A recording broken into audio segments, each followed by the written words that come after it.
ಪ್ರಧಾನಮಂತ್ರಿ ಕಿಸಾನ್ ಸಮ್ಮಾನ್ ಯೋಜನೆಯ 20ನೇ ಕಂತಿನ ಅಮೌಂಟ್ ಯಾವಾಗ ಬರುತ್ತೆ ಅಂತ ಸಾಕಷ್ಟು ಜನ ವೆಯ್ಟ್ ಮಾಡ್ತಾ ಇರ್ತಕ್ಕಂಥದ್ದು. ಅಂಥವ್ರಿಗೆ ಈ ಒಂದು ಗುಡ್ ನ್ಯೂಸ್ ಬಂದಿರತಕ್ಕಂಥದ್ದು. ಅದೇನಪ್ಪ ಅಂದರೆ ಪ್ರಧಾನಮಂತ್ರಿ ಕಿಸಾನ್ ಸಮ್ಮಾನ್ ಯೋಜನೆ ಪ್ರತಿ ವರ್ಷ ಅಂದರೆ ವಾರ್ಷಿಕ 3 ಬಾರಿ ಪ್ರತಿ 4 ತಿಂಗಳಿಗೊಮ್ಮೆ ನಿಮಗೆ ಈ ಒಂದು ಅಮೌಂಟ್ ಬರ್ತಾ ಇರ್ತಕ್ಕಂಥದ್ದು. 6,000 ರೂಪಾಯಿ ಟೋಟಲ್ ಒಂದು ವರ್ಷಕ್ಕೆ ಕೊಡ್ತಾ ಇರ್ತಕ್ಕಂಥದ್ದು. ಅಂದರೆ ಒಂದು ಕಂತಿಗೆ 2,000 ರೂಪಾಯಿ ಅಮೌಂಟು ನೇರವಾಗಿ ರೈತರ ಖಾತೆಗೆ ಡಿ.ಬಿ.ಟಿ ಮುಖಾಂತರ ವರ್ಗಾವಣೆ ಮಾಡ್ತಾ ಇರ್ತಕ್ಕಂಥದ್ದು. ಹತ್ತತ್ರ 9.8 ಕೋಟಿ ರೈತರಿಗೆ ನಮ್ಮ ದೇಶದಲ್ಲಿ ಪ್ರತಿ ವರ್ಷ 2,000 ರೂಪಾಯಿ ಅಮೌಂಟ್ ಬರ್ತಾ ಇರ್ತಕ್ಕಂಥದ್ದು. ಒಂದು ಕಂತಿಗೆ ವಾರ್ಷಿಕವಾಗಿ 3 ಕಂತನ್ನ ಅಮೌಂಟನ್ನು ಕೊಡ್ತಾ ಇರ್ತಕ್ಕಂಥದ್ದು. ಹಾಗಾದರೆ ಈಗ ಎಷ್ಟನೇ ಕಂತು ಬರ್ತಾ ಇರ್ತಕ್ಕಂಥದ್ದು? ಆಲ್ರೆಡಿ 19 ಕಂತು ಬಂದಿರತಕ್ಕಂಥದ್ದು. 19ನೇ ಕಂತು ಫೆಬ್ರವರಿ 24ನೇ ತಾರೀಕು ಇದೇ ವರ್ಷದಲ್ಲಿ ಬಂದಿದೆ. ಈಗ 20ನೇ ಕಂತು ಇದೇ ತಿಂಗಳಲ್ಲಿ ಬರುವಂಥ ಒಂದು ನಿರೀಕ್ಷೆಗಳಿದ್ದಾವೆ.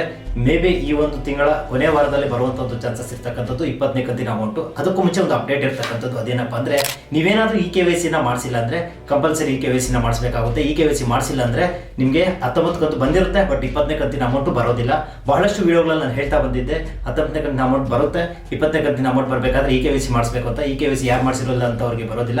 ರಾಜ್ಯದಲ್ಲಿ ಬರೋಬ್ಬರಿ 44 ಲಕ್ಷ ರೈತರಿಗೆ ಈ ಒಂದು ಯೋಜನೆ ಅಮೌಂಟ್ ಸಿಗ್ತಾ ಇರ್ತಕ್ಕಂಥದ್ದು. ನಿಮ್ಮ ಆಧಾರ್ ಕಾರ್ಡ್ಗೆ ಬ್ಯಾಂಕ್ ಲಿಂಕ್ ಆಗಿರಬೇಕು, ಅದರ ಜೊತೆಗೆ ಆಧಾರ್ಗೆ ಮೊಬೈಲ್ ನಂಬರ್ ಲಿಂಕ್ ಆಗಿರಬೇಕಾಗುತ್ತೆ. ಸೊ ನೇರವಾಗಿ ಡಿ.ಬಿ.ಟಿ ಮುಖಾಂತರ ಈ ಒಂದು ಅಮೌಂಟ್ ನಿಮ್ಮ ಖಾತೆಗೆ ಬರ್ತಾ ಇರತಕ್ಕಂಥದ್ದು. ಯಾರೆಲ್ಲ ಈ ಒಂದು 20ನೇ ಕಂತಿನ ಅಮೌಂಟ್ಗೆ ವೆಯ್ಟ್ ಮಾಡ್ತಾ ಇದ್ದೀರಾ ಅಂಥವ್ರಿಗೆ ಈ ವಿಡಿಯೋನ ಶೇರ್ ಮಾಡಿ. ನಮ್ಮನ್ನು ಫಾಲೋ ಮಾಡ್ಕೊಂಡಿಲ್ಲ ಅಂದರೆ ಫಾಲೋ ಮಾಡ್ಕೊಳ್ಳಿ.